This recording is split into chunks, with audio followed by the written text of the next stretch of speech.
We're going to call this meeting to order. Hi, everyone. You've made it to Tuesday, April 21st. Roll call. Okay, Councilmember Brandon Whedon, Present. Councilmember Angela Jefferson, Present.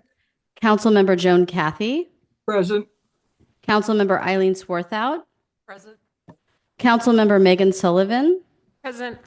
Councilmember Peter Agabe, Present. Councilmember Kelly Von Holtz, Present. Mayor Lietta Dahlhoff. And I woke up today and I am here. Please join us in the Pledge of Allegiance.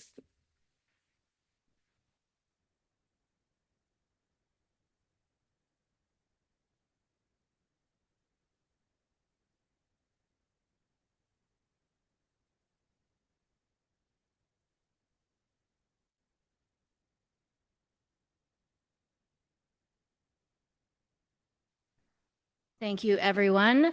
We have 4 special items. And for council's awareness and for everyone else, we like to do a group photo and include everyone in it. And this time, we are not going to keep walking down, up, down, up, down, up. This time, we're going to adjust. And when we do the group photo, have an opportunity for everyone to stand in front. And then we will stand behind you like we have your back and are supporting you. So I hope that you're okay with that tonight, because that is what we're going to try. First, we have a proclamation for Fair Housing Month. And I believe we have Councilmember Sullivan reading that.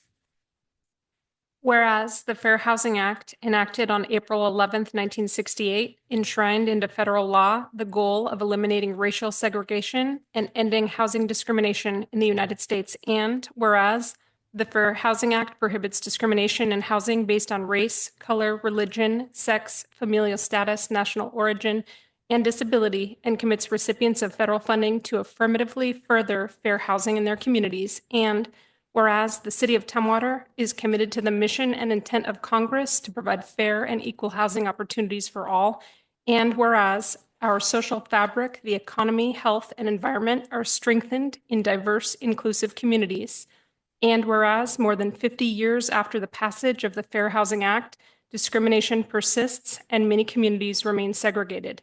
And whereas acts of housing discrimination and barriers to equal housing opportunity are repugnant to a common sense of decency and fairness. Now, therefore, Lietta Dahlhoff, Mayor of the City of Tumwater, does hereby proclaim the month of April 2026 Fair Housing Month, and calls upon the people of the City of Tumwater as an inclusive community committed to fair housing and to promoting appropriate activities by private and public entities to provide and advocate for equal housing opportunities for all residents and prospective residents of the City of Tumwater. Signed this 21st day of April, 2026. Thank you, Councilmember Sullivan. Well read. I saw Don Baker's face, and I know I'm seeing some, I mean, not in the positive way. I realize that might have come out wrong, but I see some other members wearing similar shirts. I'm looking at you, Keith. Do you all want to come at Thurston County Realtors? And I saw Chris Lester as well. Do you want to come up and say a few words and accept the proclamation, and then we can do a photo op? The floor is yours, Don. Wow, I'm even recognized now. Good evening, Mayor and council members. My name is Don Baker, and I serve as the president of the Thurston County Realtors, representing more than 700 real estate professionals who serve thousands of buyers and sellers across our region each year. On behalf of our members, I want to sincerely thank the City of Tumwater for the Fair Housing Month proclamation and for your continued partnership in supporting equitable access to housing in our community. Fair housing is not just a policy, it's a promise that where you live should never be determined by who you are. And as realtors, we believe it's important to acknowledge that our profession has not always lived up to that promise. The history of housing in this country, including within the real estate industry, includes practices that excluded, segregated, and limited access to home ownership for many. We cannot change that history, but we can and must learn from it. Today, that commitment shows up in the work we do every day. Realtors are bound by a strict code of ethics that goes beyond the law, requiring us to provide equal professional service to all clients. We invest in ongoing fair housing education, implicit bias training, and programs designed to expand access to homeownership. Here in Thurston County, that work is strengthened through partnerships like the one we have with the City of Tumwater. Just last Saturday, April 18th, TCRA hosted the Thurston County Home Buying Expo at the Olympia Center in collaboration with our local jurisdictions and community partners. This event is designed to connect aspiring homeowners with trusted resources, education, and support, helping break down barriers and opening doors to homeownership. We look forward to Tumwater hosting this event next year in 2027. Fair housing is about more than compliance. It's about opportunity. It's about building stronger communities, creating pathways to stability, and ensuring that the dream of home ownership is accessible to everyone. We are grateful to stand alongside the city of Tumwater in this work and remain committed to being part of this solution today and every day. Thank you again for your support. Thank you. Councilmember Sullivan's going to come down and give you 2 pieces of paper that are very valuable, Don. Very valuable. If you can frame those, please, and hang them up on your wall and you look at them daily. And can we do a group photo? And I called you Keith and I mean Kevin. I just want to make sure if you're paying attention. I see you. Can we do a group photo of everyone who wants to be in the photo? Council chairs back and zhuzh together. Zhuzh.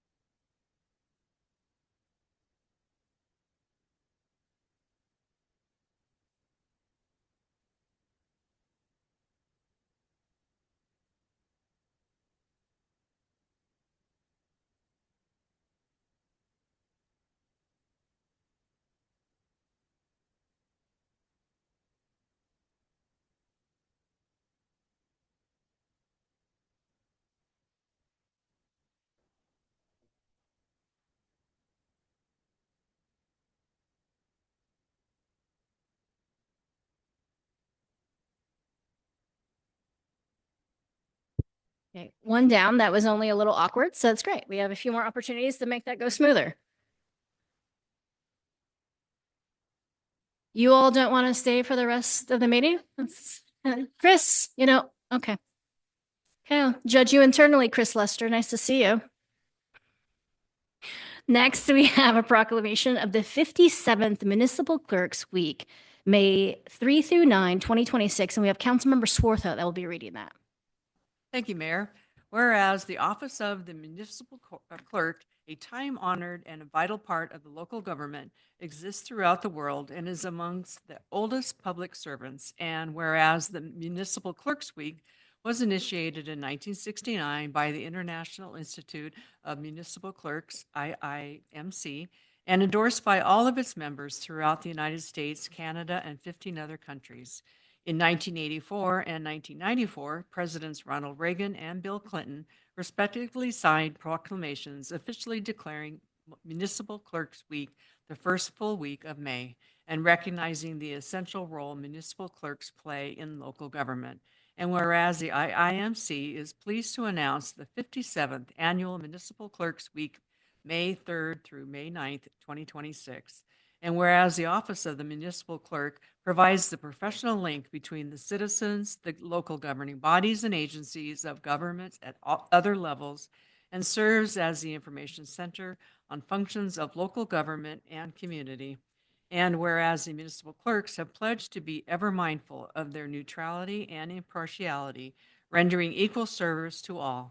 And whereas municipal clerks continually strive to improve the administration of the affairs of the office of the municipal clerk through participation in education programs, seminars, workshops, and the annual meetings of their state, provincial, and county and international professional organizations. And whereas the city of Tumwater benefits from the dedicated public service of those who perform the vital functions of the municipal clerk, including City Clerk Melody Valiant, Deputy City Clerk Tracy Corr, and several staff members who serve as liaisons to city boards, commissions, and committees. Now, therefore, Lietta Dolhoff, Mayor of the City of Tumwater, does hereby proclaim the week of May 3rd through May 9th, 2026, 57th Municipal Clerks Week, and calls upon the people of the City of Tumwater to celebrate all municipal clerks for their vital services they perform and their exemplary dedication to the communities they represent.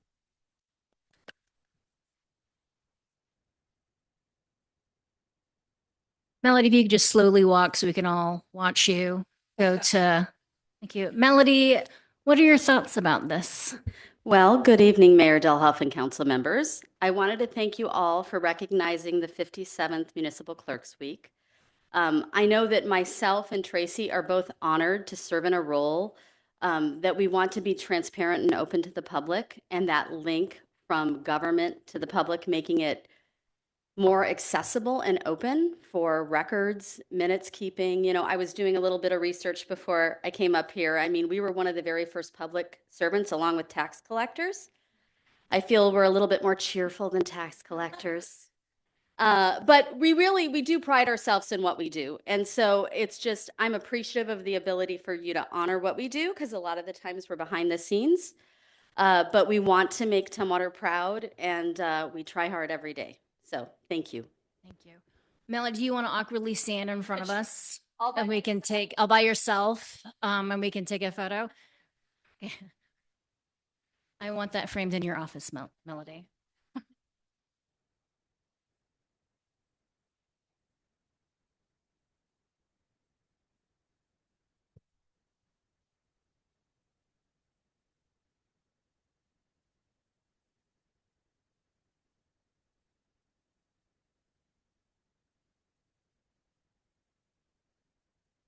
That was still awkward, but we'll get better. That was Melody, you were great.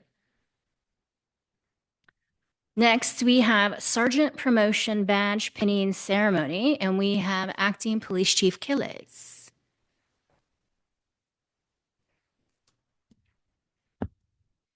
Good evening, Mayor, City Council, Assistant City Administrator Adams, and the community.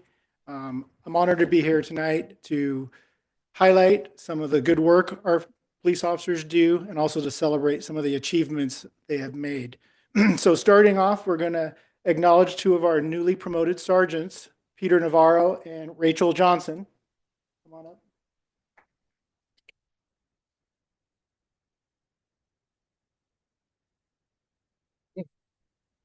All right, I've just prepared a few remarks so that I stay on topic and don't take too long. So tonight I'd like to take a moment to recognize and celebrate the promotion of Peter Navarro and Rachel Johnson to the rank of sergeant. Joining us this evening are Officer Johnson's parents, Ron and Angela Black, and Sergeant Navarro's wife, Sam, along with their children, Isaiah and Kylie. Acting Chief, could you point them out so we can acknowledge them?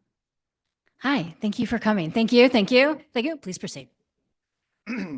We are grateful to have your families here to share in this important milestone. Rachel joined the Tumwater Police Department after 2 years of service with the Washington State Liquor and Cannabis Board and has now dedicated 7 years to our department. Peter came to us from an exceptional career in the United States Army, from which he retired. Peter has been with our department for just over 8 years. Tonight marks a significant moment for both Rachel and Peter, as this is the first time that they will wear their badge of their new appointment. Much like an officer receiving their first badge upon graduating the academy, pinned on by someone meaningful to them, we honor the same tradition tonight. This symbolizes not only achievement, but trust, responsibility, and commitment. Both Sergeant Johnson and Sergeant Navarro are hardworking, dedicated, and driven professionals. Their commitment to this department and to the Tumwater community is evident in the work they do each and every day. Their efforts, leadership, and character have earned them the rank of sergeant. This is not a role taken lightly. Sergeant is the first step into true servant leadership, placing the needs of the organization and the community above one's own. That is the essence of leadership, and that is precisely why Rachel and Peter were selected. They exemplify the qualities, integrity, and mindset required to lead others effectively. Recently, as we worked on a new recruiting video, an important realization emerged from within our organization. The story we wanted to tell was not about why people come to work for Tumwater Police Department, but why they stay. Rachel Johnson and Peter Navarro are two of those reasons. Their character, professionalism, and leadership set the standard for who we are and who we strive to be. Congratulations, Sergeant Johnson and Sergeant Navarro. This promotion is well earned. Thank you for your contributions you make each day and for the example you set for others. You truly embody our mantra, team before self, always, every time, all the time.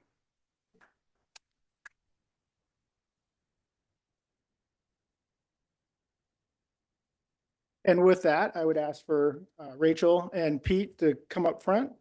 Then I would ask for Sam and Rachel's father to come on and pin their new badges on.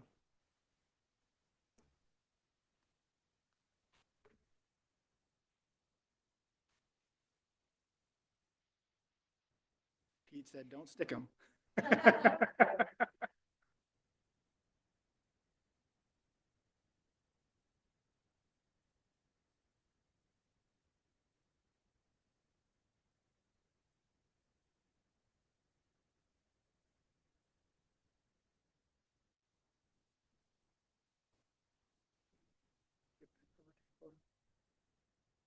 Sam.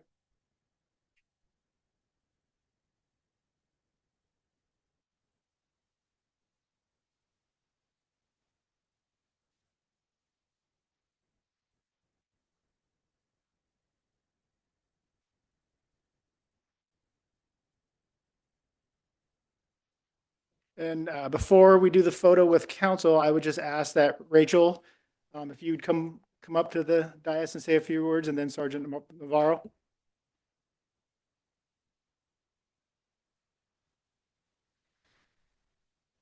So it's an honor to be here. I started at Tumwater when I was freshly 24 years old, and I've been here 7 years, so I'll let you do the math on that.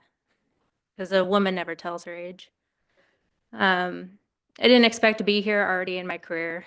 I expected years and years of service to be put forth before I could get this honor, but for some reason I'm already here, and it's a privilege and an honor to wear this badge.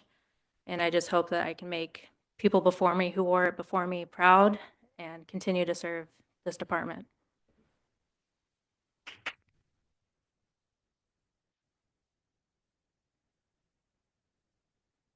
And then Sergeant Navarro, I would like you to say a few words. Pete's mom is in Miami watching, so he is going to say a few words to her in her native language of Spanish, and I will translate for you once he gets there.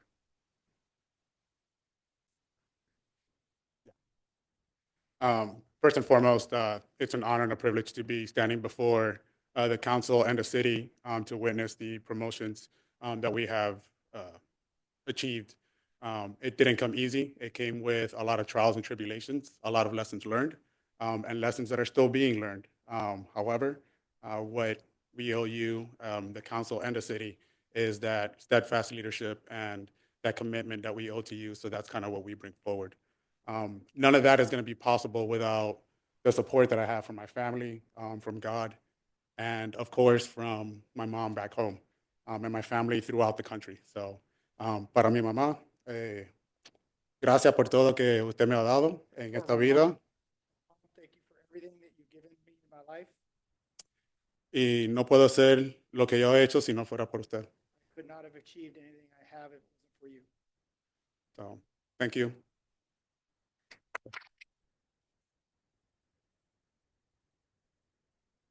Photo? Yeah, I'm a little full clap. Give me a moment. That was amazing.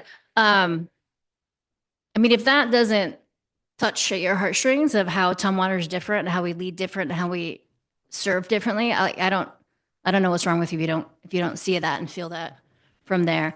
I just want to, before we do a photo op, which I know you're really excited to do, I can feel it.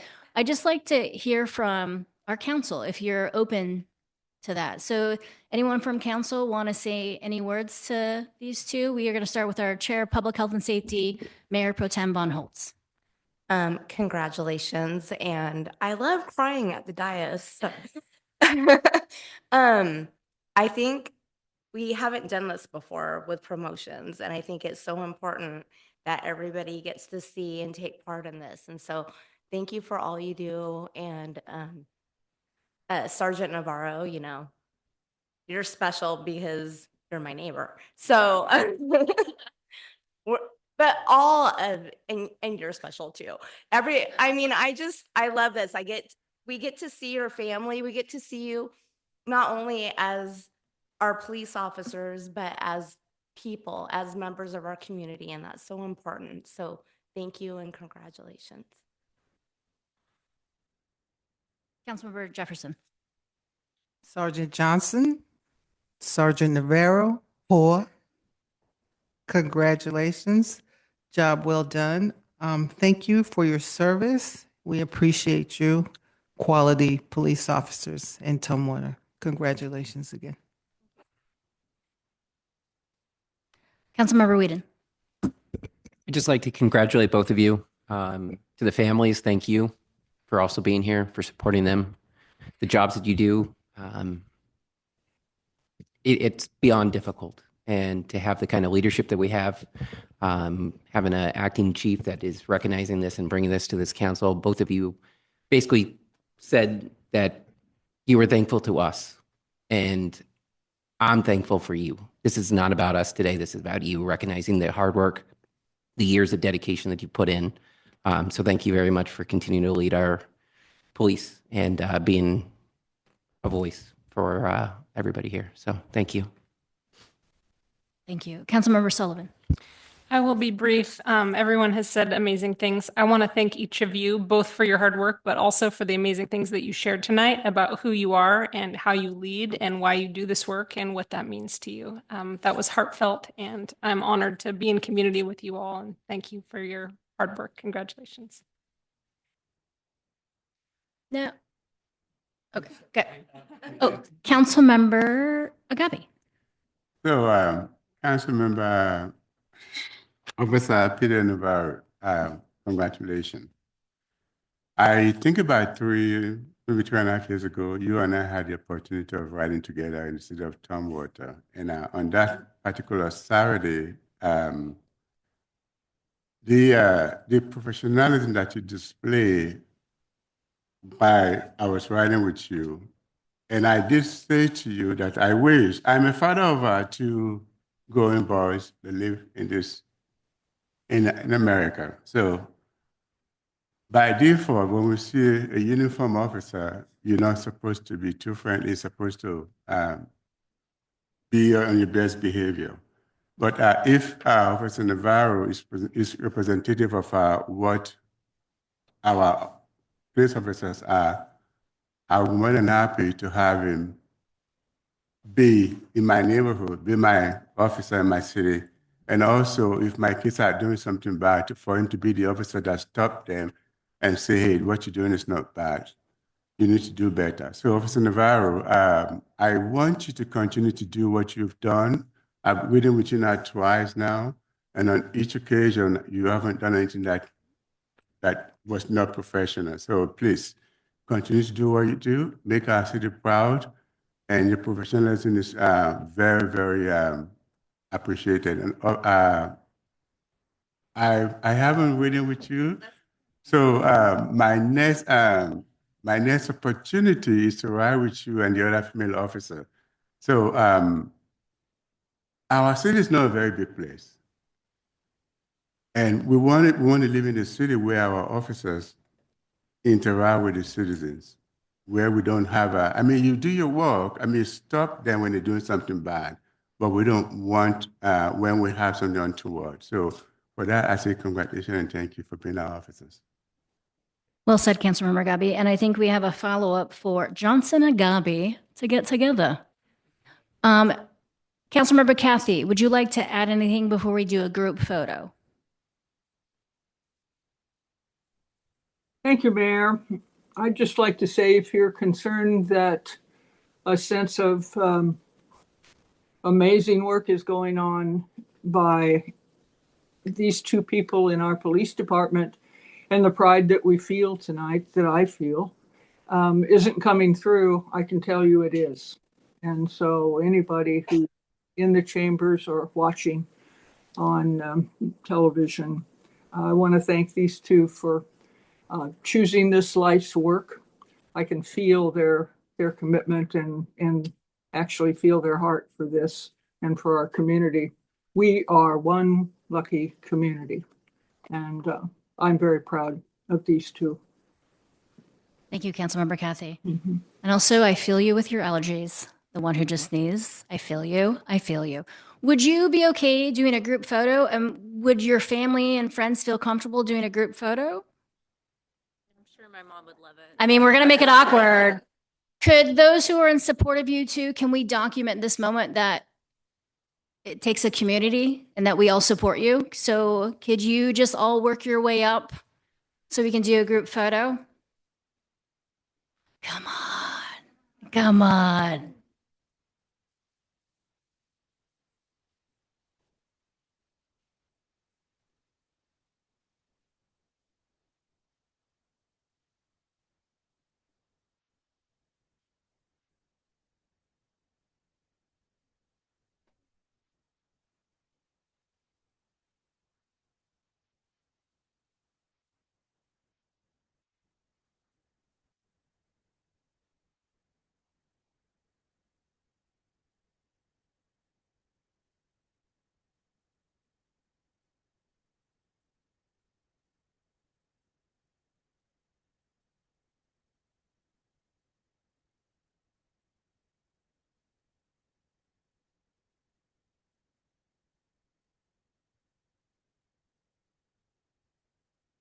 Look at this. Sheesh. Why is it so warm?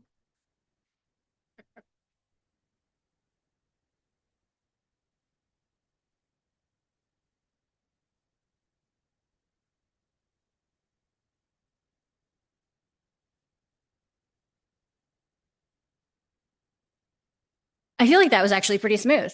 I feel like we're getting better. Acting Chief Quiles, you have one more item. I do. And this is another big one. This is a very big one. Yes. Yes, Kelly's going to cry. So just everyone know Kelly's going to cry. So next, we're going to acknowledge some of the great work our police officers did back in September by presenting life-saving awards and one of the department police stars. So with that, we'll go on this thing.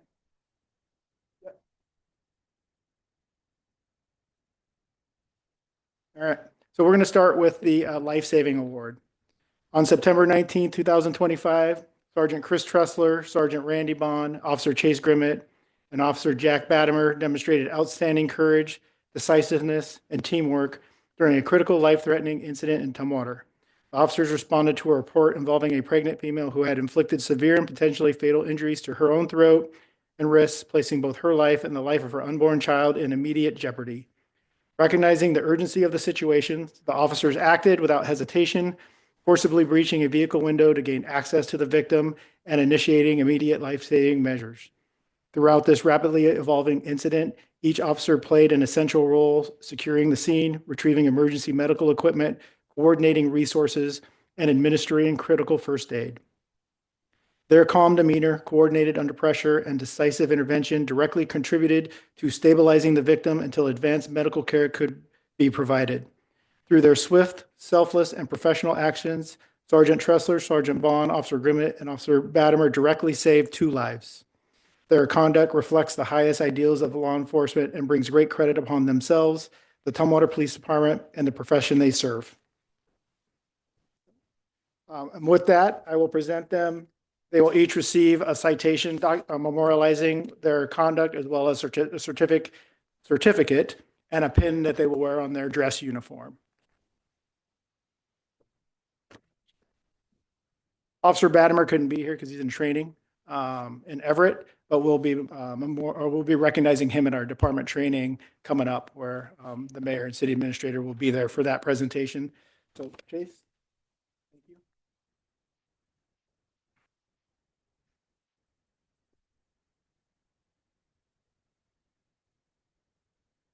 Good. Thank you. And I would be remiss, because I put this little Post-it note down. This is why I put notes, because I forget things, to acknowledge their family and friends who are here. So Sergeant Bond's wife, Sarah, is in the audience, along with family and friends. And Sergeant Tressler and Sergeant Grimmett's wives are watching online. So with that, anyone want to make any comments? Chris? I'm good, Chief. I want. You know, like Carlos, say we'd love to hear from. Not would you like to speak? Because no one's going to go, oh, yeah, I'd love to take the microphone. We're going to make Sergeant Tressler speak. So if you don't know, so Sergeant Tressler, and he probably and be embarrassed and mad at me for saying this, has been the recipient of the department's Medal of Valor. We've only ever issued out 2 of them, and he has been the recipient of both. So that's its testament to, who he is, as a person, as a police officer, as a supervisor. So. No, I just appreciate you guys all coming out for this. I love serving this community. I've been here for almost 27 years now. I can't imagine working anywhere else. The amount of support that we get from our city council, from our citizens, there's just no other place I'd rather work. So thank you for being here.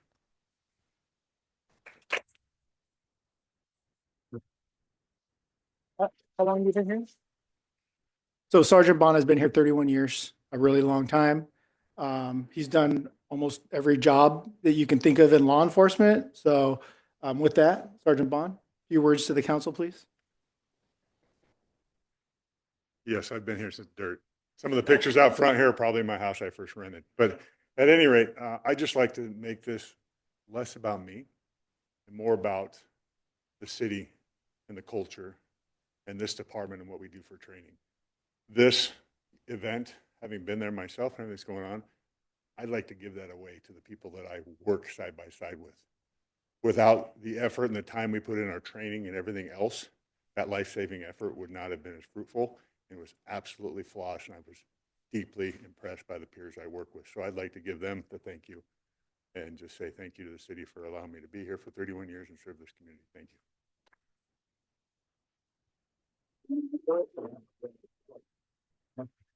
And then last is our K-9 officer, Officer Grimmett.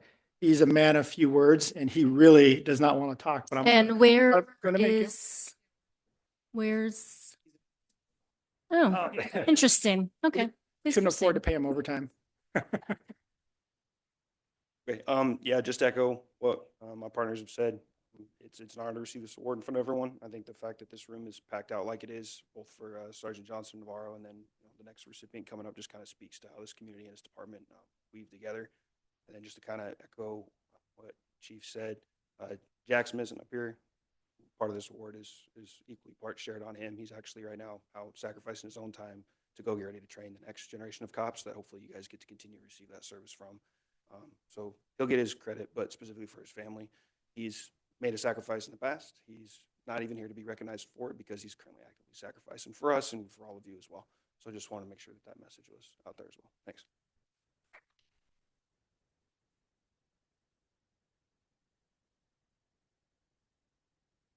Do you want to do a photo with the life-saving award, or do you want to wait? Yeah, I really want to make Officer Grimmett more uncomfortable and would like him to come up front, center. Yeah, because also you didn't bring your partner, so extra photos for you.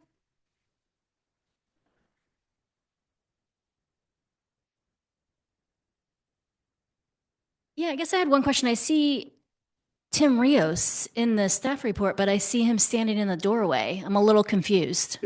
His award is separate. He has a different award than the life-saving award.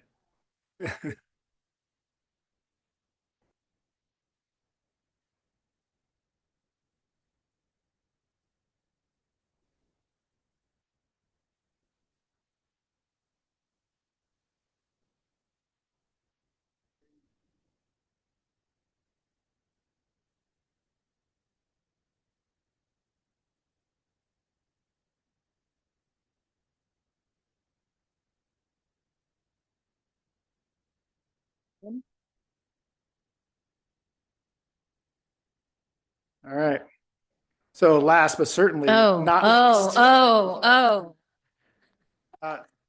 so this is Acting Sergeant Tim Rios.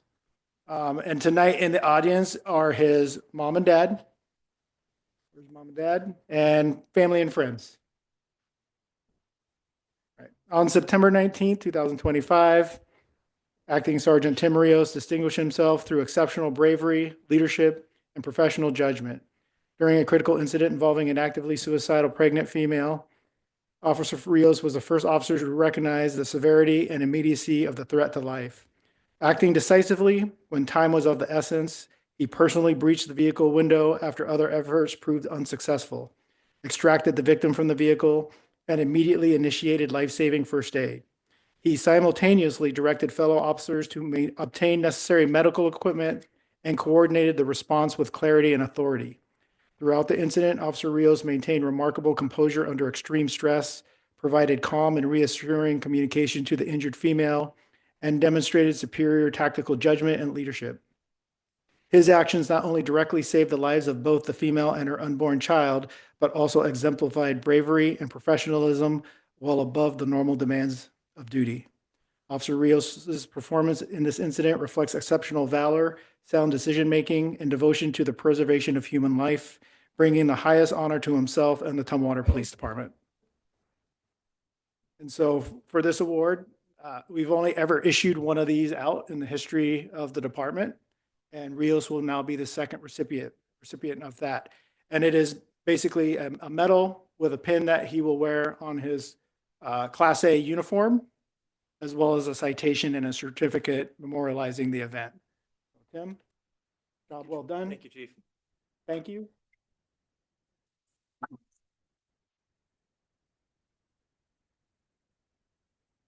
And Yes, go ahead please. and- Thank you. Thank you. Hello, everyone.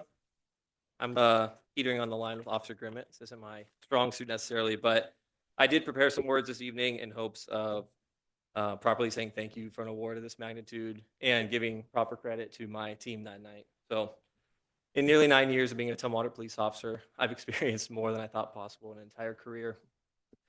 More lessons, more joy, more perspective, more challenge, more danger, and more compassion than I could have comprehended at another time in my life. In this profession, you never know what each day holds, only that each day carries the potential for something life-altering.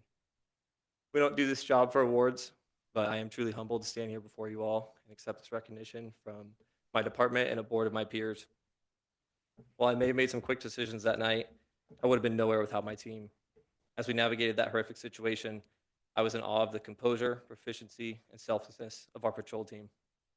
Outwardly, I probably appeared calm and focused, but internally, I was afraid.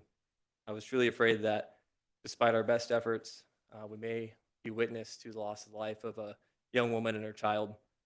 It's difficult in this profession to save someone from someone else, even more so to save someone from themselves, but the thought of losing a child is something that stays with you. Because of the officers standing before you this evening, that did not happen. And their professionalism and courage really, truly cannot be overstated. When I reflect on that night, I could remember it only for its trauma. Instead, I choose to remember it as proof that good can prevail over evil and compassion over pain. As it says in the book of Romans, do not be overcome by evil, but overcome evil with good. That's an opportunity we're given every day in this profession, and every day it's worth it. I'd like to say thank you to the Tumwater Police Department for the training that prepares us to perform under pressure. Thank you to our community and our elected officials for your support and trust in us. Thank you to the Tumwater Fire Department and the Thurston County Sheriff's Office for standing alongside us that night and offering critical assistance. And to my patrol team, thank you for having my back when it mattered most. This honor truly belongs to all of you. Thank you. This badge represents the responsibility to do good, and I'm proud to serve alongside those who do. Thank you all.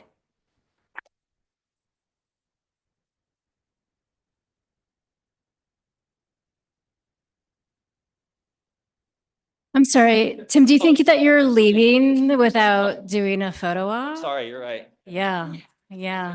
Should I bring this? I mean, whatever you feel comfortable with. Would you like a banner behind you and fireworks to go off as well?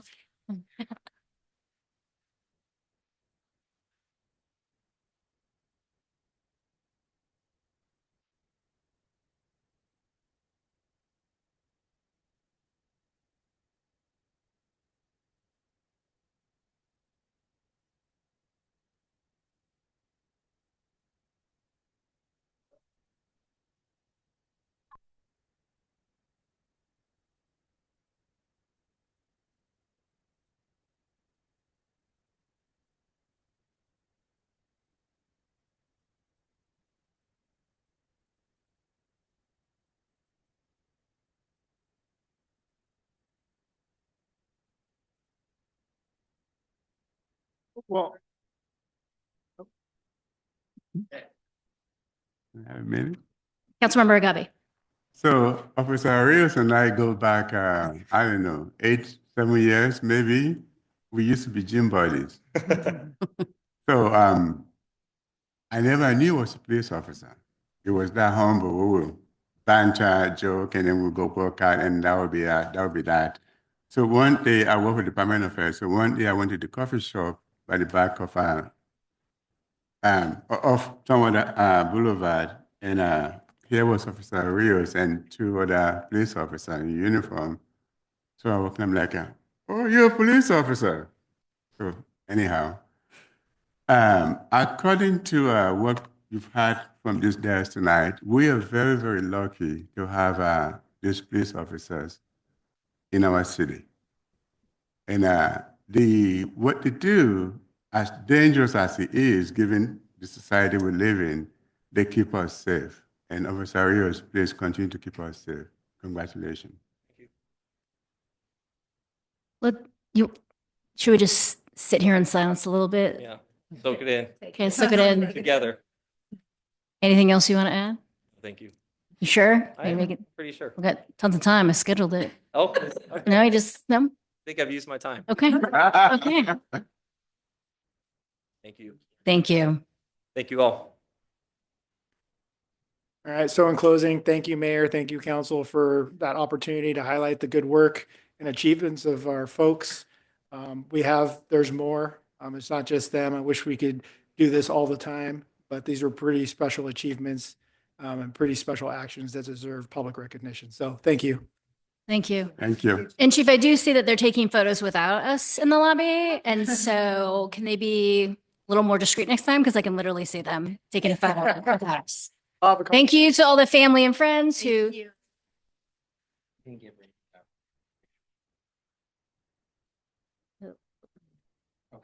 I'm not going to call them back. Okay. Thank you so much. Oh, wait.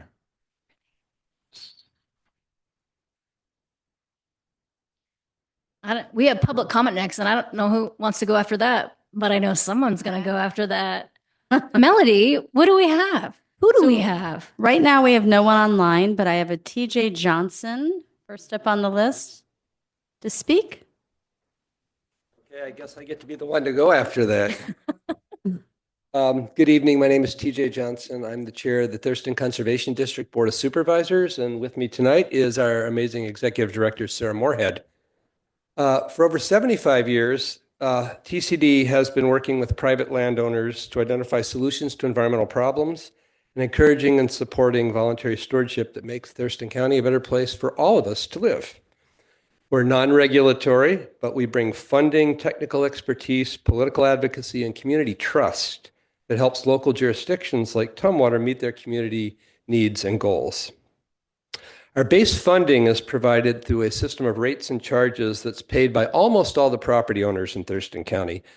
That rates and charges system brings in about $565,000 a year, and we use that money to leverage state, local, and private and federal resources. So the local money represents only 6% of our $9.7 million budget. Everything else is coming in, the other 94% is coming in from outside of the county to solve problems in the county. And this is the biggest budget in our history, 75-year history. And it's going to allow us to accomplish a lot more and do a lot more good work on conservation and environmental restoration. Last year, we worked with our partners, local jurisdictions, community members to develop a new strategic plan, which we call 2040 and Beyond. And I will leave copies of that plan with you, as well as an overview or a summary of our 2024 annual report. The 2025 report is being printed now, so you'll get that one when it comes out.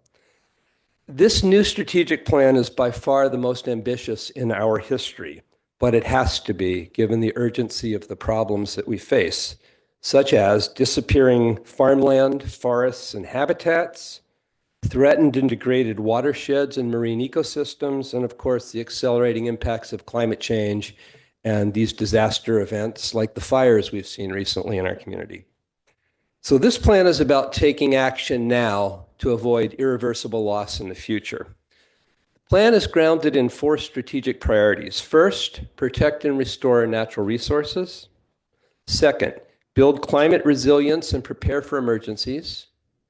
Third, expand access and community connections to land and food. And fourth, to lead these efforts with strong organizational excellence at our organization.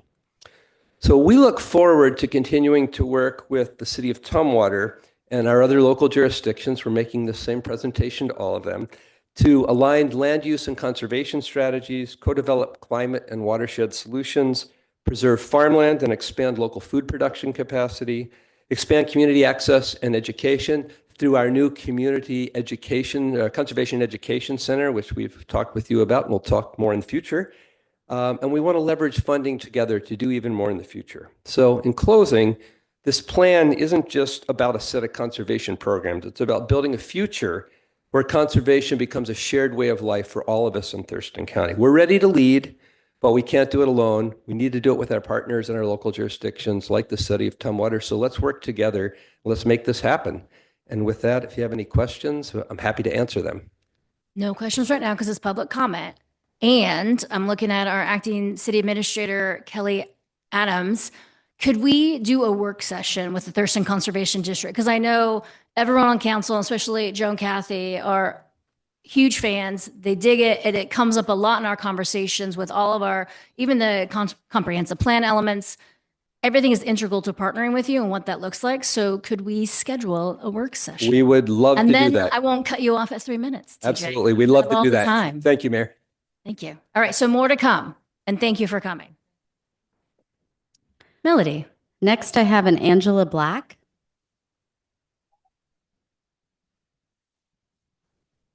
And I also have a Ronald Black. They may have been here. Actually, I know they were here for Rachel. I think they just maybe just want to be memorialized in our sign up that they were here. Okay. Yes. Okay. So then next I have a Dave Nicandri.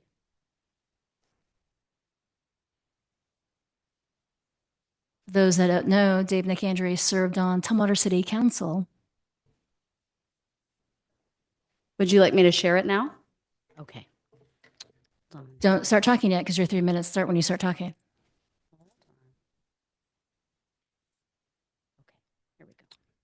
Thank you, Mayor, members of the council. My name is Dave Nicandri, 505 4th Avenue Southwest.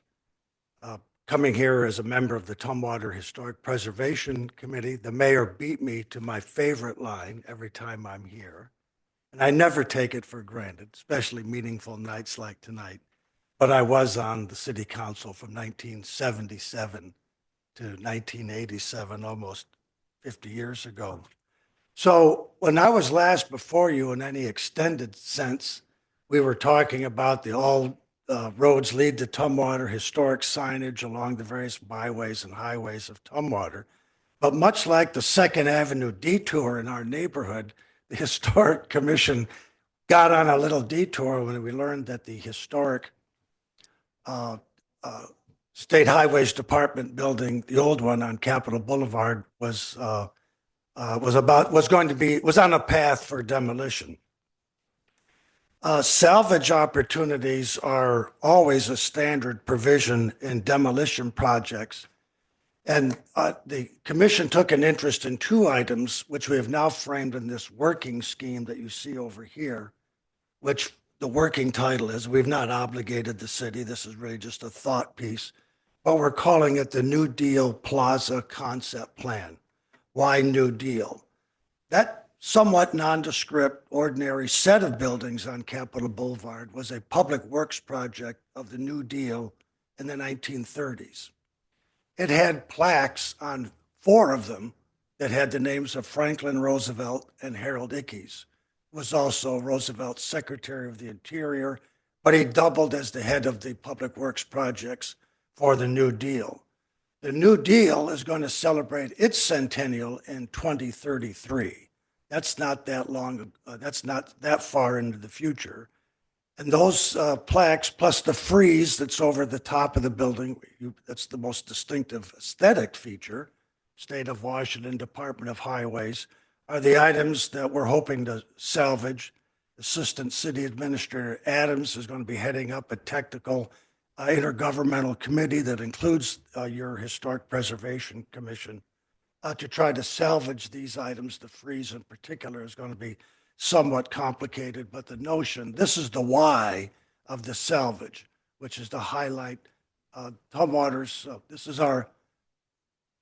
one of our few connections to the New Deal, which is a signature development in the history of this country. The centennial is coming up.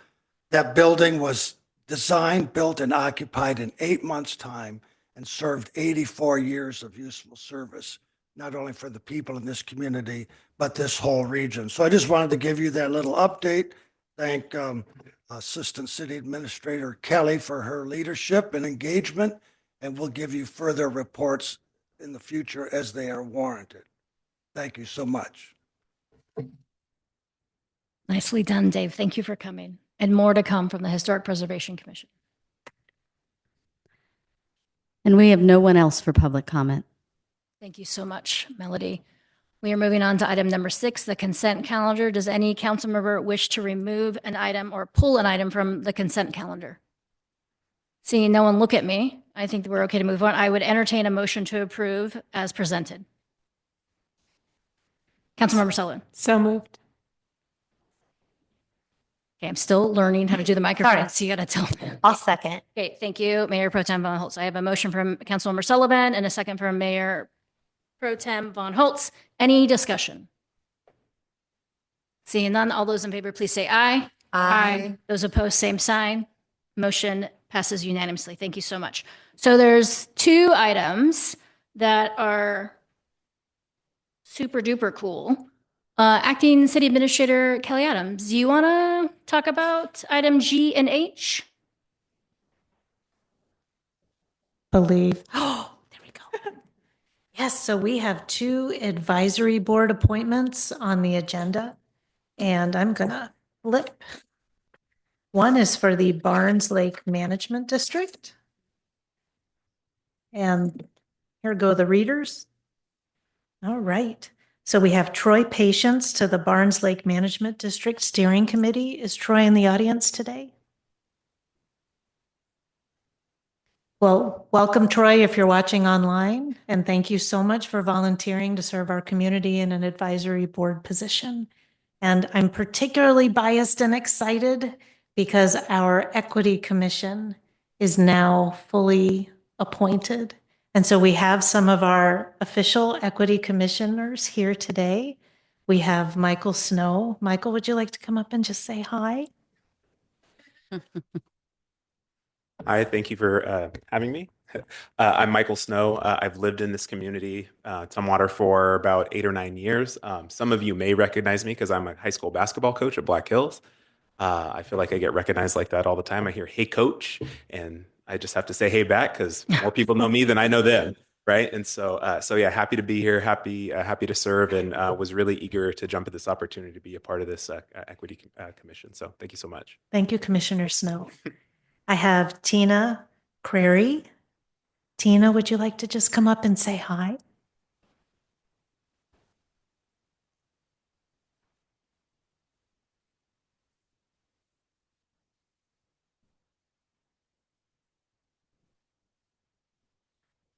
Hello. Hi. I just want to say that I'm very honored to be a member of this inaugural Equity Committee. And I've been here a long time. My family moved here in 1964. So I've seen a lot of changes. And I'm really proud to be part of the community. I always have been. And I've been a community representative for the city, for city of Tumwater for almost 6 years. And I'm very proud and happy that I've been able to work very close with the police department. And I think this is the other side of the same coin. We want the same thing. We want dialogue. We want trust in the community. And I'm hoping to be able to establish a good foundation for that. Thank you. And so I know some commissioners. I'm flipping between my readers here. I can see Ellen Matheny in the back. Commissioner Matheny, would you mind approaching and saying hello? Hi. Thanks very much for considering me for this appointment. To me, it's an adventure ahead. I don't know all the things that we're going to be looking at, but I'm looking forward to finding out. For me, living in Tumwater now for 12 years, I work for a state government. It is a family values community, and that family has fluidity to it, but we are very much a strong community wanting to respect each other, the laws of the city, but also the community and how we can build it, just exemplified by all the events that we hold and things like that. So I'm just really honored to be here, and Leetta and I served on the Planning Commission together, so I have a little heart there. Ellen ya. stuck with me. That's what she's saying. That's right, Stuck yeah. with me. Thank you. Do I have Lisa Gorski?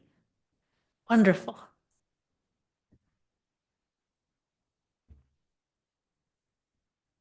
Hi, everyone. My name is Lisa Gorski, and I am new to Tumwater. I just moved here a few months ago.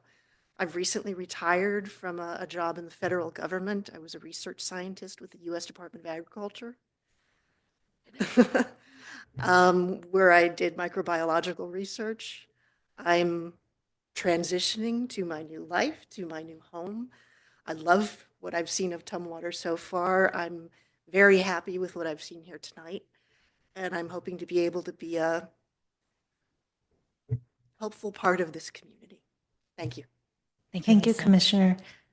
Do I have Sarah in the audience? Sarah Ellison?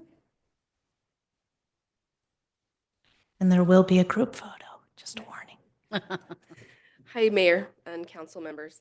I'm very proud. I'm a Tumwater resident of 15 years.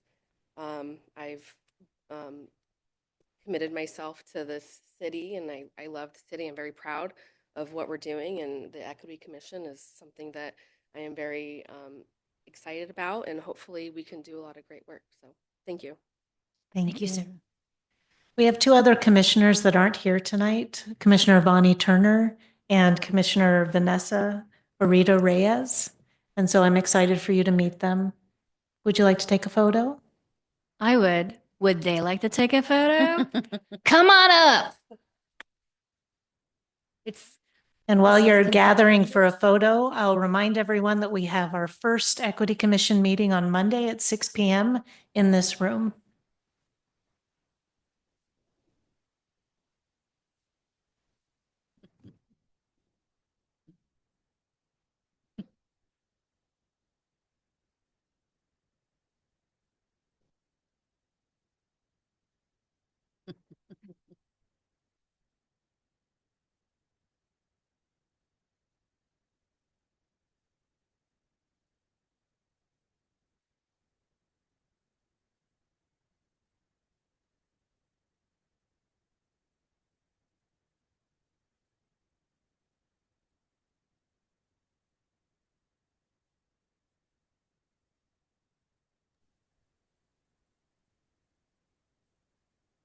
I know council has a lot to say about that because this has been a long time coming, but that was a consent calendar item. So more to come. Mayor, could I ask a question about it? Well, if I'm going to let you ask a question, then I need to let Councilmember Jefferson ask a question. So go ahead, Councilmember Kathy, and then Councilmember Jefferson can go, even though I just told her no. Okay.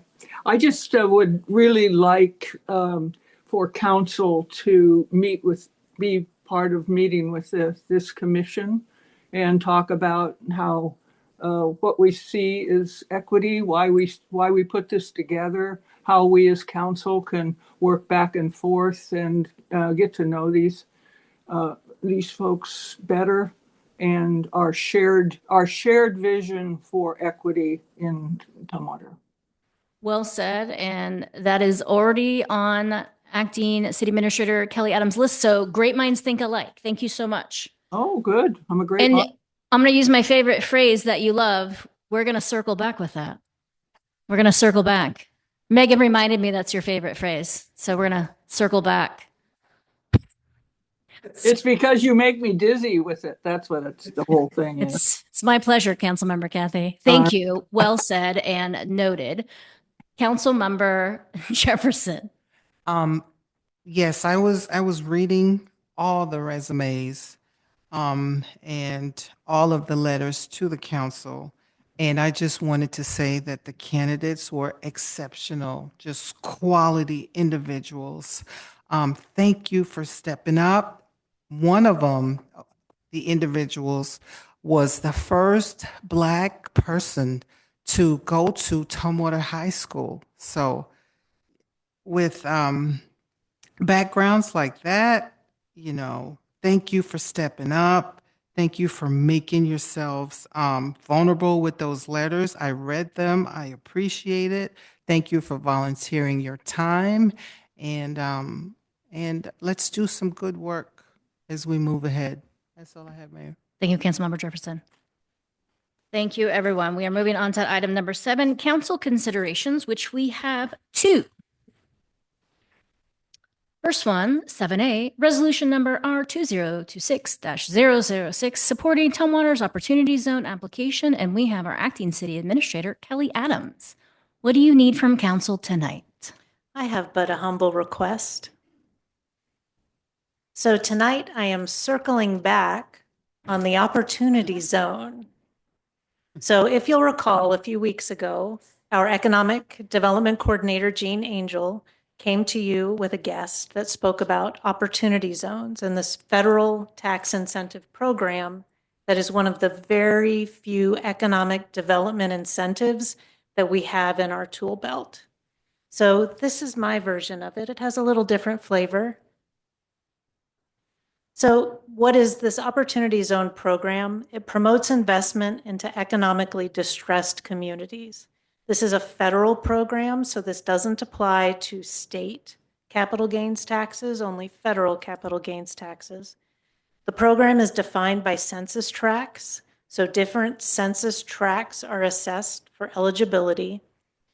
Different tracts are nominated by state governors. Those nominations go to the U.S. Treasury with authority delegated by the IRS. There was an initial Opportunity Zone 1.0 program in 2017.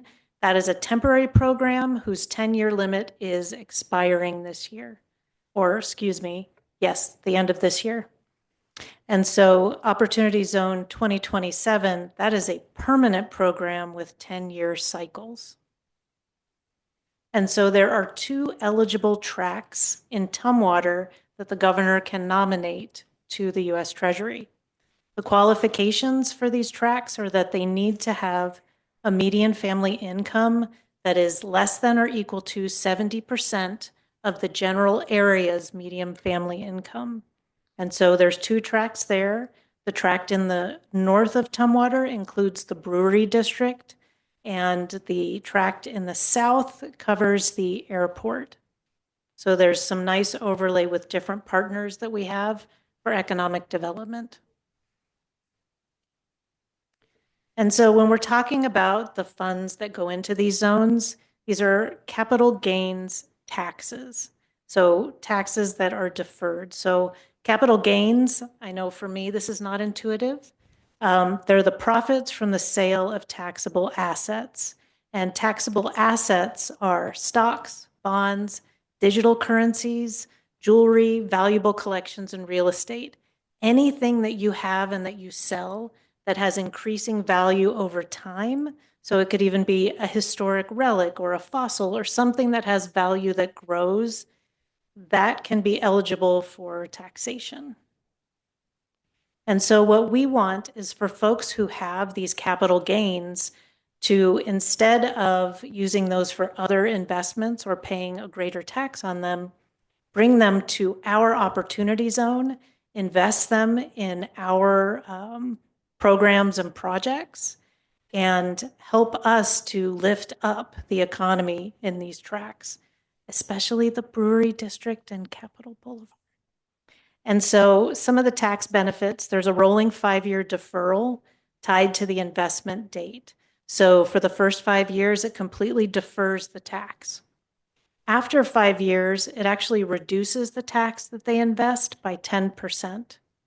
And then there's an exclusion of new gains if it's held for 10 years or longer. So if they make more profit on that investment, they don't pay that at all. And then if held beyond 30 years, there's a full stepped up basis, which means they don't pay any capital tax on that initial investment. Excuse me, capital gains tax. There are 2 tracks in Tumwater that are eligible for nomination, and it would be so wonderful if one of these or both of these tracks were chosen by the governor to move forward. We're working with the Economic Development Council to work together as a region to promote this as a regional priority. And so this is a sample of the Department of Commerce application. The Department of Commerce is the agency that is collecting the nominations, the nomination forms. And so you see the second item that is strongly recommended is a local government resolution or letter of support. And so tonight, our humble request is that you adopt Resolution R2026-006, expressing support for the city's Opportunity Zone application to the Washington State Department of Commerce. Thank you for circling back on that, Acting City Administrator Kelly Adams. Council, this is the second time you've heard this. Councilmember Sullivan. Thank you. I move that we adopt Resolution R2026-006 as presented, expressing our support. Councilmember Whedon. Second. And then I heard a third from Councilmember Jefferson. So I have a motion from Councilmember Sullivan, a second from Councilmember Whedon. Any discussion? Councilmember Swarthout. We'll see once we adopt this.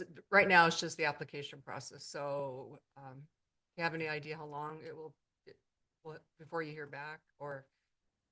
We don't, but it needs to be selected, nominated, and put forward by the governor's office in 2026 because the program starts in January 2027. Good question. Thank you, Councilmember Swarthout. Any other discussion? Councilmember Jefferson. A question. I saw that you also had a letter or from the tribes. Did we get one of those? We're working on all of those elements. Okay. We want to put Tumwater in the best possible position to be competitive. All right, thank you. Great question, Councilmember Jefferson. Any other discussion? Seeing none, all those in favor, please say aye. Aye. All those opposed, same sign. Motion passes unanimously. Thank you so much. Thank you.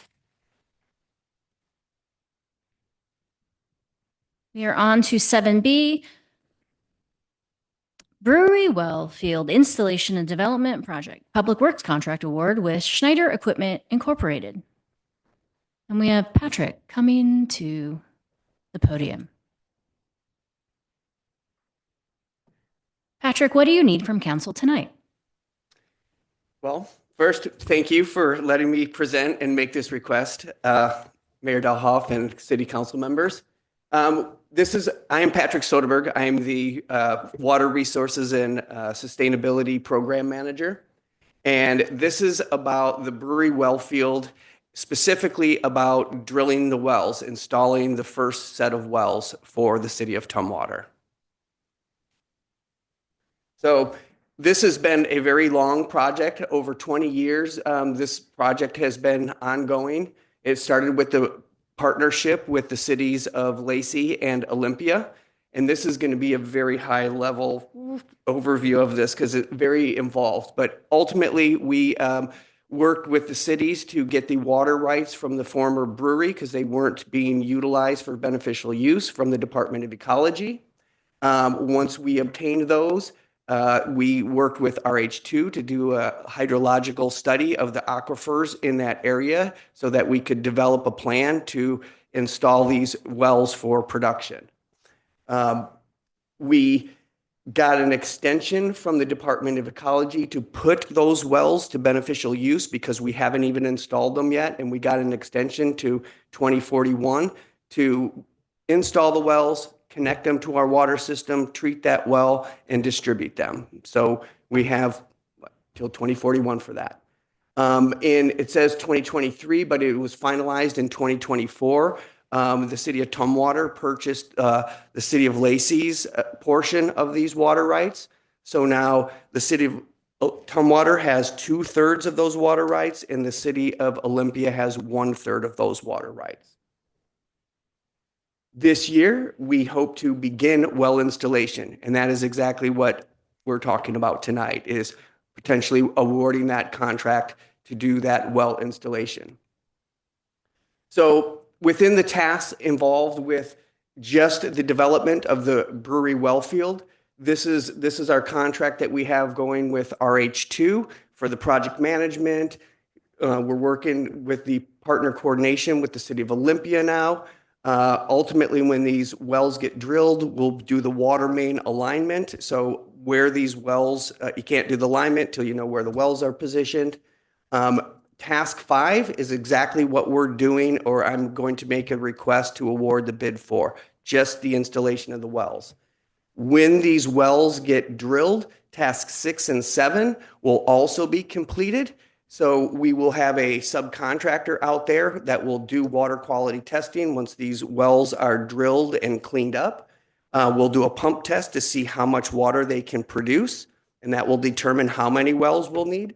And then we'll that pilot study for once the water quality is known, they will create a pilot study treatment plant right on the golf course where the wells are, and they will go and they will treat that water to where it has reduced minerals. We're going to be drilling down to about 400 feet. So we know that that lower aquifer will have manganese and iron that'll likely be at levels that will need to be treated out. So that's what that study will do. And they will figure out what that treatment is. And then that will help the design for the treatment plant, which is going to go up on Cleveland Avenue and then connect to our distribution system. Sure. So Councilmember this- Jefferson. So this is 20 years in the making. Are we doing this because we're running out of water, or we're just looking into future? We're always going to need to expand water. You can just give me a little background. on Sure, that. absolutely. So what we did 2 years ago is we did a study with Carollo Engineers, and we looked at what is our future for water use in the city of Tumwater, and where could we get it once we know about the volumes that we need. So we did about a 30 to 50 year projection, and we looked at different types of growth. Growth without big commercial businesses coming in, one with a moderate amount of businesses coming in, and then one with a lot of businesses coming in. And these we would consider a big user being like 1 million gallons a day type of commercial business.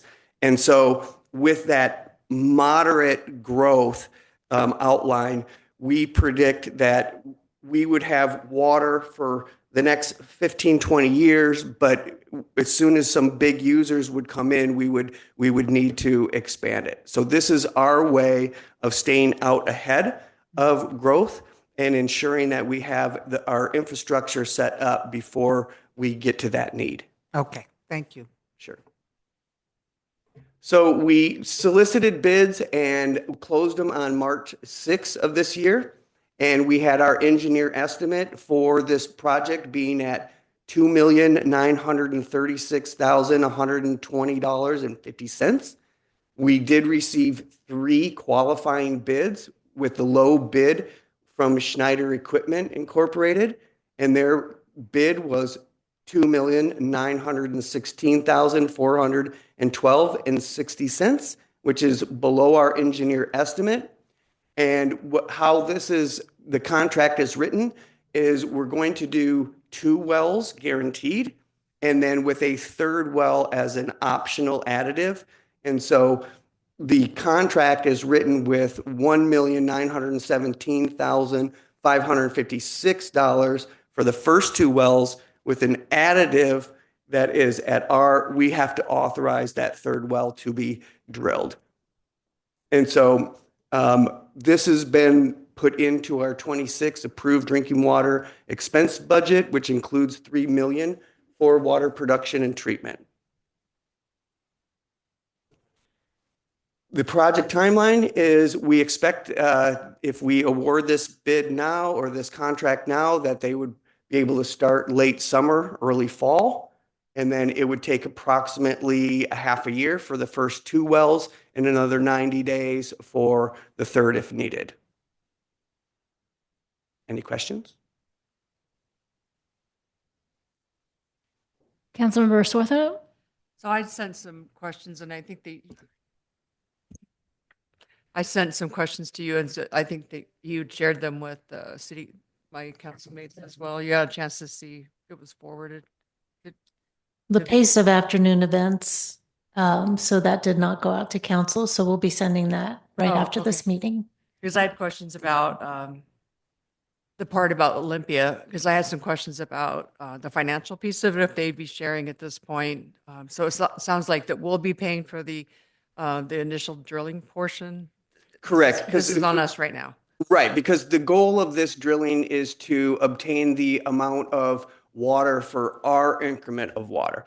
So if we happen to drill 2 wells and they can produce all of the water for both cities, we would the MOU and interlocal agreement would have some sort of provision to where they would pay for that increment when they need it. And so that's all. We haven't even gotten to that part of our MOU or ILA yet. Okay. So we don't know what, and they're in the same boat that they don't know, and they'll be evaluating what their water need is as well, because they draw theirs from McAllister, so they don't know what their water usage is. Their water usage, as they told us, isn't for a couple decades out. So their need for water is not something that they're looking into. They're not looking at drilling anytime soon. So would we have the potential, if they don't need it, could we have the potential of buying theirs out like we did with Lacey? Is that something that we, for the future, or? That would be up to us to negotiate with them if they wanted to do that. Okay. All right. Curious about that. Okay. Sure. And then the part about because we built the road on Cleveland. So that's where what's going to be up there then? That will be where the treatment system will be. And so that will be a jointly owned and operated treatment plant for all of the water. So even when Olympia comes on board, their water will go up there and be treated there. And all of those costs will be divided up based on the amount that they're using and when they come on board. So that won't be built until that's like down the line, right? Right now, it's just like figuring out how much water we're going to be able to pull out of the wells. But the city hopes to be able to have that treatment plant up, operating, and water getting into our distribution system by the end of 2028. So how does that affect what we're doing off of 93rd? We're looking at putting up something out down there too. So that is a reservoir. So that is a holding tank for water. All right. It's completely different. Okay. Got it. Okay. Catching up. All right. Thank you. Thank you, Councilmember Swarthout. Any other questions? If not, I entertain a motion. Oh, Councilmember Kathy. It's not a question exactly. It's just kind of a reminisce. I came on council in 2008, which is the second date on this long journey. And I remember talking about this and thinking far out. And it has always been a positive thing, it seems like, in the mind of each council, where some piece of it or something has been brought up. And I'm very excited to see this this big step and us moving ahead and having the privilege or the blessing to even be able to drill for more water, because this is a absolutely critical thing across the United States. So I just wanted to say that I'm wholeheartedly going to support this. Thank you, Councilmember Kathy. Okay, someone needs to make a motion. Okay. Melody is quicker than me on the microphone. Thank you, Melody. I'm going to stop touching it. I was gonna. Okay. I move that we authorize the mayor to sign a public works contract with Schneider Equipment, Inc. of St. Paul, Oregon, in the amount of $2,916,412.60 for the Brewery Wellfield installation and development project, withholding $998,856.60, only to be authorized should a third well be necessary. I second that. Got a motion from Mayor Pro Tem Von Holtz and a second from Councilmember Kathy. Any further discussion? Councilmember Sullivan. Being brand new, is there some sort of a ceremony when like when we get the water and it's treated, and what happens then? She would like the first cup of water. Yeah. There will be that opportunity for somebody. Somebody's going to have to say, yes, this is good enough. Okay, I think we just have our first volunteer, Councilmember Sullivan. Can we have a field trip with the Public Works Committee? Go down and have a field trip? Yes.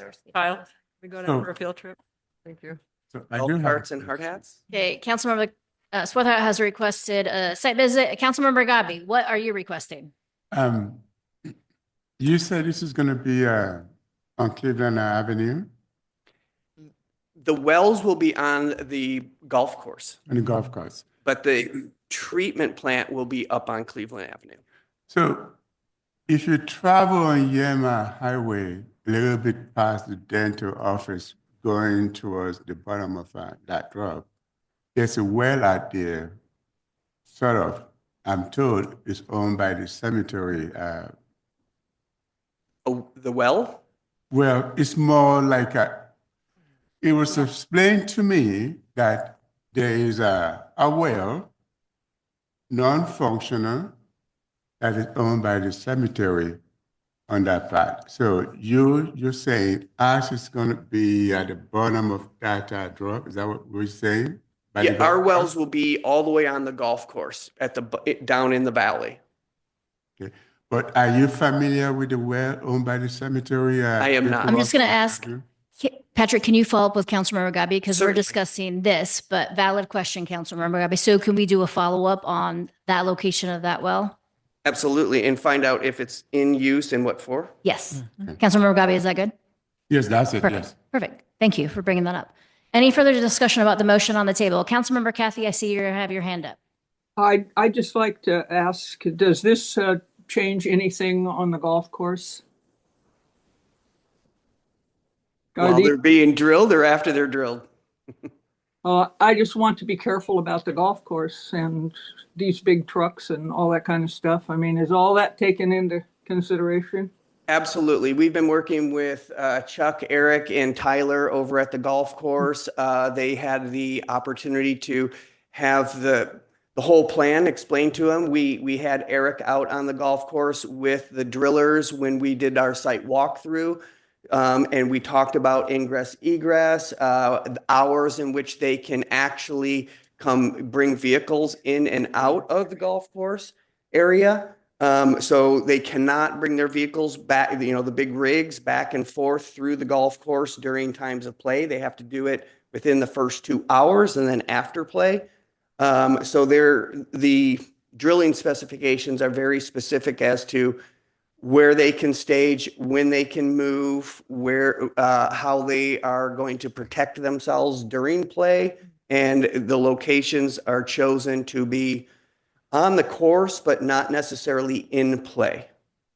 No, yeah, not that close to fairways, you're saying? One I of mean, them that will could be be entertaining. close, but not in the fairway. Okay. Like if you know where well 39 is on hole number 17, it's right in line with that. Okay, I do know where that is. Okay. Well, let's hope that there's not any golfers when they're out there. That's Great question, Councilmember Kathy, and thank you, Councilmember Gabi, for your follow-up issue. Any further discussion on the motion on the floor? Seeing no one make eye contact with me, all those in favor, please say aye. Aye. Opposed, same sign. Motion passes unanimously. Thank you so much, Patrick. Thank you. We are moving on to the Mayor City Administrator's report. Acting City Administrator Kelly Adams, would you like to go first? I have nothing to report, Mayor. I mean, that was an amazing report. I'll take it. That was great. For my report, we have Budget and Finance Committee this Friday at noon for 2 hours for the 2026 Community Development Block Grant funding interviews. That is what I have. We're going to move on to council member reports. We're going to start virtually with Councilmember Kathy and then move on to Councilmember Swarthout and move that direction. Councilmember Kathy. no report. I love it. Councilmember Swarthout. Oh, Oh, thank you, Mayor. I attended the Intercity Transit Board meeting, so, or Councilmember Von Holtz for kind of prepping me ahead of time. I'm looking through the minutes. It'd be kind of nice to attend a meeting that doesn't make the paper, so we're going to get there someday. We had some interesting comments about the route change. So that's my reason for saying that. So I'm learning all this right now. The board has accepted there's a new route that will be taking effect in May, and so there were some concerns about some route changes that'll be affecting people, and so they had an opportunity to just have some public discussion about that. So not to make light of that. So it's a big change. It really is, and so. Councilmember Von Holtz is really part of it, and I'm just learning the routes. And so it really is learning where they all go and everything is quite really interesting. So, but the biggest highlight, we got a chance to learn about the walk and roll program, and we spent some money, and let's see, and then we were talking about the Earth Day Market Ride, and let's see, I'm trying to think what else we talked about. But mostly I think we were really talking about the upcoming changes as far as the route goes as well. So, and we'll be having a retreat coming up in June, so I look forward to that as well. So I think I covered it. So thank you. Thank you, Councilmember Swithout. Councilmember Sullivan. I will be brief. I attended economic development on the 25th of March, and the next meeting is tomorrow. I attended regional housing. They also met on the 25th of March, and the next meeting is tomorrow. I attended the South Thurston Economic Development Study meeting for the first time last Friday, held in Bucota. And I've had the privilege of sitting with directors, and I'm grateful for Tumwater directors for educating me as a new council member, and look forward to working in community alongside and continuing to learn with our city directors. Thanks. Nice report, Councilmember Sullivan. Mayor Pro Tem Von Holtz. Well, many of my meetings were canceled due to spring break, but I also attended Intercity Transit from Washington, D.C., where I was representing my former position as a board member, along with other transit agencies throughout Washington. And I will say that Washington State is very lucky because our congressional delegation is really supportive of transit and making sure that there's access to transportation for everyone. And so not all states have that support. So that was enlightening and good for us. The mayor and I attended the Arbor Day Earth Day celebration at Historical Park.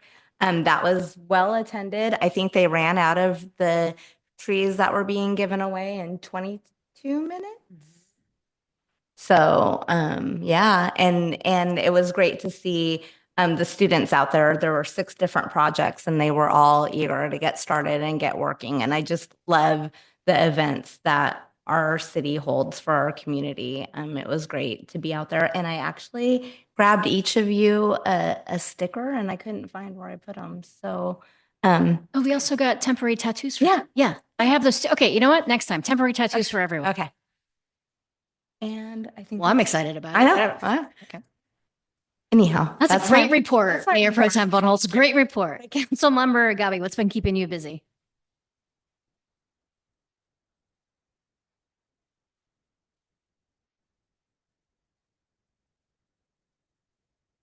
Councilmember Agabi? Well, it's been a long, long time, so my brain is not tracking. It's Technology Tuesday. Well, Nothing's working. I just had meetings that were held a long time ago. So I remember that on April 8th, I attended TPB, the Transportation Board meeting, and then we talked about, we appointed the business representative, call for projects, and a unified planning work program. Don't ask me what that is, I don't remember. And I Must have talked been about, really captivating. right, Councilmember yeah. Gabi. We talked about TPB bylaw amendment and then public participation plan update, and then a state and federal legislative update. But the meeting I do remember attending or participating is the opioid abatement council, and for that we had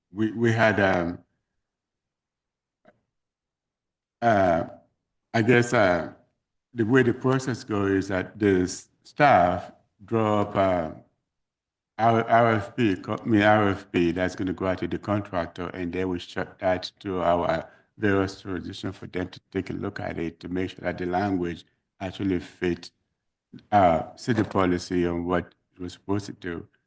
So the city of Tumwater did not have anything to add to that, so everything passes. And then what I expect will happen is at our main meeting, I believe on May 1st, thereabout, is when we are going to take formal action regarding the RFP. Okay.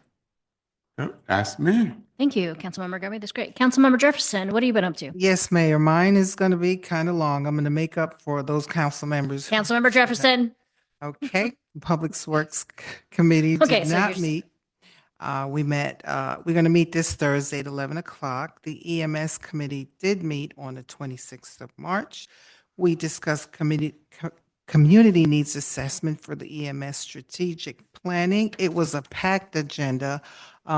Emergency call triage gap, BLS funding visibility and community education, telehealth education and community response strategies. Telehealth adoption is expanding across insurance carriers and providers, so we need to be prepared for that.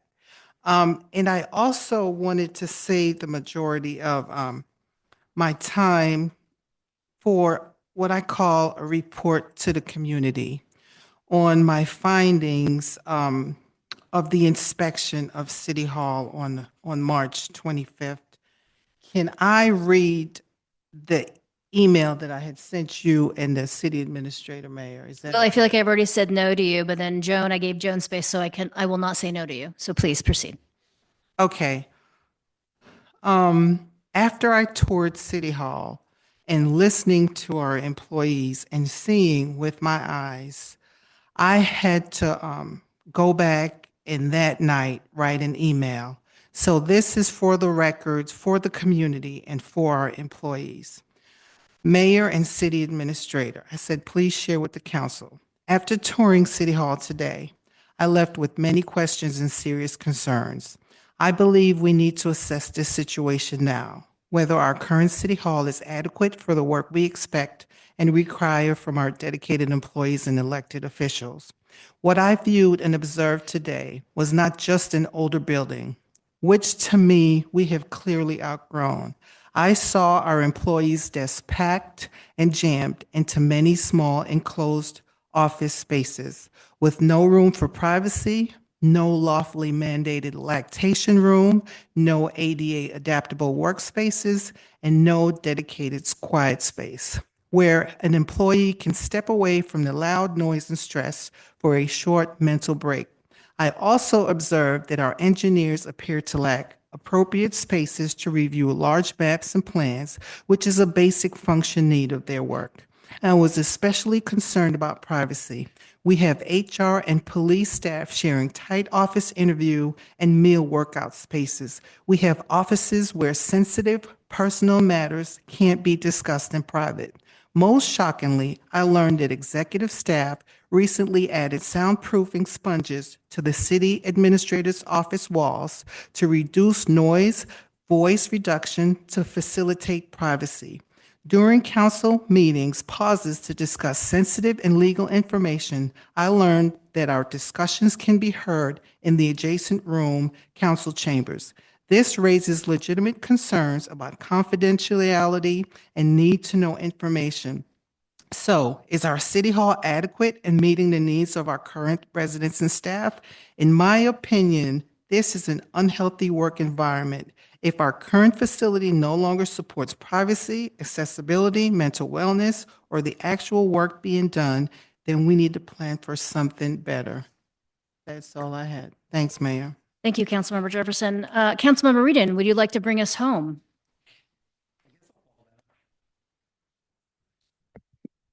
Is it on? Yeah. Yes, it is now that I turned it on. Thank you. The VCB is going to be canceled for my next meeting. I just got done with JazzCom last night. We went over we passed, I guess it's going to go to the Lacey City Council for adoption. There's a contract with Best Friends Animal Society. It has invited the Joint Animal Services to participate in its National Shelter Embed program. This is a short-term technical assistance program where a staff member from Best Friends is on site at JazzCom for a minimum of 6 months. There is no cost to this, so it is a grant directly from Embed. Under the proposed agreement, Best Friends would place a dedicated staff member on site. It's a great program. It sounded too good to be true, so I'm excited to see that go. And then I also had a little meeting with Rebuilding Together, and they have a upcoming day of rebuilding on May 2nd. That's it. That's all. Thank you. I saw acting city administrator. She started. She had no report. I mean, we could circle back with Joe and Kathy, Councilmember Kathy, and see. Joan, I was just, you know what? It's too late. I shouldn't be doing jokes at this time. Any other business? Councilmember Kathy? Too many circles. I think that's a great way to end the meeting. Meeting adjourned. Thank you all so much. Circle back. Okay.